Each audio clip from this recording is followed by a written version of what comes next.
تقوی کی بات کرنے سے پہلے یہ سمجھنے کی کوشش کیجیے کہ تقوی ہے کیا چیز۔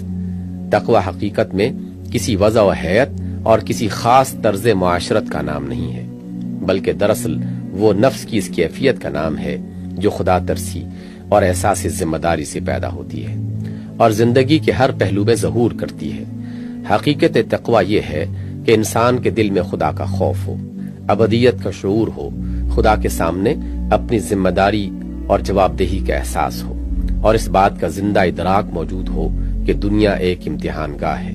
جہاں خدا نے ایک مہلت عمر دے کر مجھے بھیجا ہے، اور آخرت میں میرے مستقبل کا فیصلہ بالکل اس چیز پر منحصر ہے کہ میں اس دیے ہوئے وقت کے اندر اس امتحان گاہ میں اپنی قوتوں اور قابلیتوں کو کس طرح استعمال کرتا ہوں،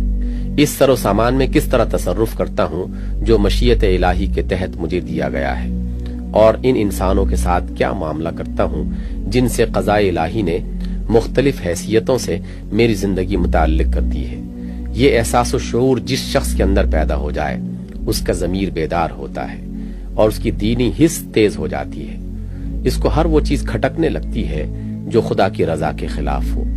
اس کے مذاق کو ہر وہ شے ناگوار ہونے لگتی ہے جو خدا کی پسند سے مختلف ہو۔ وہ اپنے نفس کا آپ جائزہ لینے لگتا ہے کہ میرے اندر کس قسم کے رجحانات و میلانات پرورش پا رہے ہیں۔ وہ اپنی زندگی کا خود محاسبہ کرنے لگتا ہے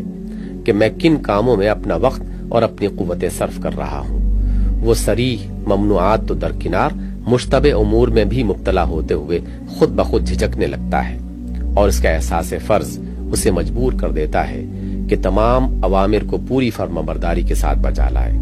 اس کی خدا ترسی ہر اس موقع پر اس کے قدم میں لرزش پیدا کر دیتی ہے جہاں حدود اللہ سے تجاوز کا اندیشہ ہو۔ حقوق اللہ اور حقوق العباد کی نگہداشت آپ سے آپ اس کا وتیرہ بن جاتی ہے، اور اس خیال سے بھی اس کا ضمیر کانپ اٹھتا ہے کہ کہیں اس سے کوئی ایسی بات حق کے خلاف سرزد نہ ہو جائے۔ یہ کیفیت کسی ایک شکل یا کسی مخصوص دائرے میں ظاہر نہیں ہوتی، بلکہ آدمی کے پورے طرز فکر اور اس کے تمام کارنامہ زندگی میں اس کا ظہور ہوتا ہے، اور اس کے اثر سے ایک ایسی ہموار اور یک رنگ سیرت پیدا ہوتی ہے جس میں آپ ہر پہلو سے ایک ہی طرز کی پاکیزگی و صفائی پائیں گے،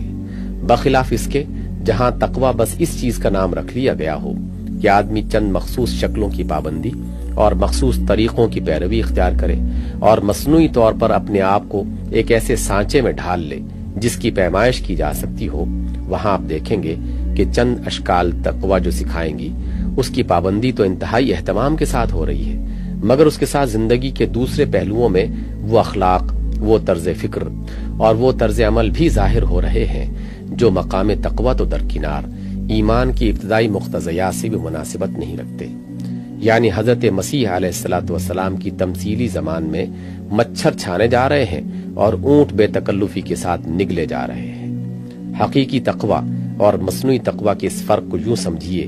کہ ایک شخص تو وہ ہے جس کے اندر طہارت و نظافت کی حس موجود ہو اور پاکیزگی کا ذوق پایا جائے۔ ایسا شخص گندگی سے فی نفسہ ہی نفرت کرے گا، خواہ وہ جس شکل میں بھی ہو، اور طہارت کو بجائے خود اختیار کر لے گا، خواہ اس کے مظاہر کا احاطہ نہ ہو سکتا ہو۔ بخلاف اس کے ایک دوسرا شخص ہے جس کے اندر طہارت کی حس موجود نہیں ہے، مگر وہ گندگیوں اور طہارتوں کی ایک فہرست لیے پھرتا ہے جو کہیں سے اس نے نقل کر لی ہے۔ یہ شخص ان گندگیوں سے تو اجتناب کرے گا جو اس نے فہرست میں لکھی ہوئی پائی ہیں، مگر بے شمار ایسی گھناؤنی چیزوں میں آلودہ پایا جائے گا جو ان گندگیوں سے بدرجہ زیادہ ناپاک ہوں گی جن سے وہ بچ رہا ہے، صرف اس وجہ سے کہ وہ اس فہرست میں درج ہونے سے رہ گئی ہیں۔ یہ فرق جو میں آپ سے عرض کر رہا ہوں یہ محض ایک نظری فرق نہیں، بلکہ آپ اس کو اپنی آنکھوں سے ان حضرات کی زندگیوں میں دیکھ سکتے ہیں جن کے تقوی کی دھوم مچی ہوئی ہے۔ ایک طرف ان کے ہاں جزیات شرع کا یہ اہتمام ہے کہ داڑھی ایک خاص مقدار سے کچھ بھی کم ہو تو فسق کا فیصلہ نافذ کر دیا جاتا ہے، پائنٹا ٹخنے سے ذرا نیچے ہو جائے تو جہنم کی وعید سنائی جاتی ہے۔ اپنے مسلک فقہی کے فروعی احکام سے ہٹنا ان کے نزدیک گویا دین سے نکل جانا ہے، لیکن دوسری طرف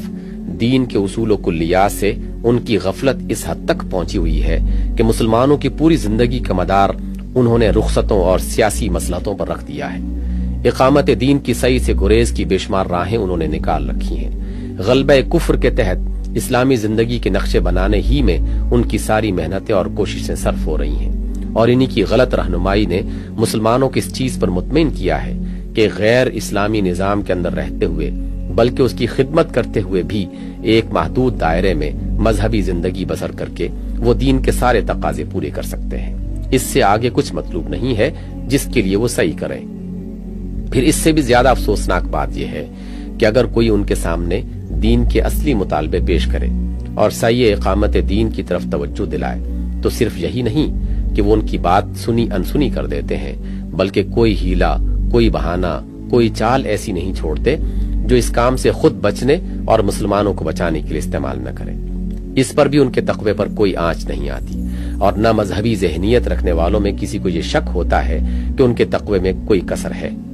اسی طرح حقیقی اور مصنوعی تقوی کا فرق بے شمار شکلوں میں ظاہر ہوتا رہتا ہے، مگر آپ اسے تبھی محسوس کر سکتے ہیں کہ تقوی کا اصل تصور آپ کے ذہن میں واضح طور پر موجود ہو۔ میری ان باتوں کا مطلب یہ ہرگز نہیں ہے کہ وضاقتہ لباس اور معاشرت کے ظاہری پہلوؤں کے متعلق جو آداب و احکام حدیث سے ثابت ہیں میں ان کا استخفاف کرنا چاہتا ہوں یا انہیں غیر ضروری قرار دیتا ہوں۔ خدا کی پناہ اس سے کہ میرے دل میں ایسا کوئی خیال ہو۔ دراصل جو کچھ میں آپ کے ذہن نشین کرنا چاہتا ہوں وہ یہ ہے کہ اصل شے حقیقت تقوی ہے، نہ کہ مظاہر۔ حقیقت تقوی جس کے اندر پیدا ہوگی اس کی پوری زندگی ہمواری و یکرنگی کے ساتھ اسلامی زندگی بنے گی۔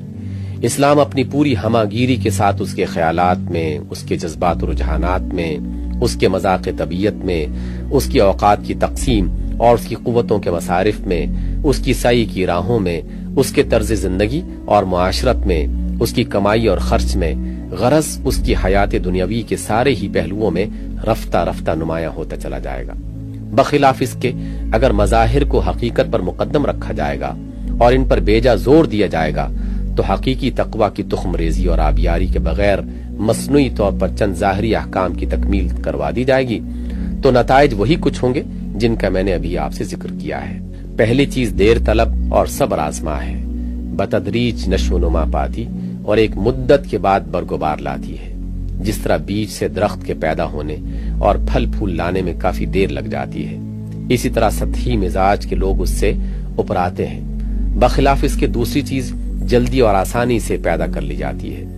جیسے ایک لکڑی میں پتے اور پھل اور پھول باندھ کر درخت کی سی شکل بنا دی جائے۔ یہی وجہ ہے کہ تقوی کی پیداوار کا یہی ڈھنگ آج مقبول ہے، لیکن ظاہر ہے کہ جو توقعات ایک فطری درخت سے پوری ہوتی ہیں وہ اس قسم کے مصنوعی درختوں سے کبھی پوری نہیں ہو سکتی۔